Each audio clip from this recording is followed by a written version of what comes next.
আপনার সফলতা, আপনার সাকসেস, এটা সবার ভালো লাগবে না, মনে রাখবেন। সবাই এটা পছন্দ করে না। আল আইনু হক, নজর কিন্তু সত্য। নজরের প্রভাব আছে, চোখের প্রভাব আছে। এজন্য কারো ভালো কিছু দেখলে মাশা আল্লাহ বলবেন, আল্লাহর দিকে ফিরিয়ে দিবেন ওটার কল্যাণ। কি বলবেন?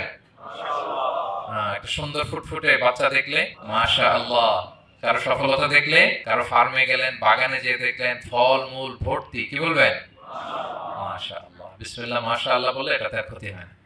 অনেকে বলে যে বাবা মা মাশাআল্লাহ বলা লাগে না, বাবা মা আর নাকি মামা, এই তিনজন নাকি মাশাআল্লাহ না বলে কিছু ভুল কথা। বাবা মারা বলতে হয়। বাবাও তার ছেলের কোন সাকসেস ভালো কিছু দেখলে কি বলবে? মাশাআল্লাহ, তাবারাকাল্লাহ অথবা বিসমিল্লাহ মাশাআল্লাহ, এটা আপনারা বলবেন। ধরেন যে আপনি কোন একটা প্রোগ্রামে বসে আছেন, আপনার পাশে যে বসে, আপনি তার দিকে এরকম 10 মিনিট তাকায় আছেন, কোনো কথা ছাড়া শুধু তাকিয়েই রইলেন।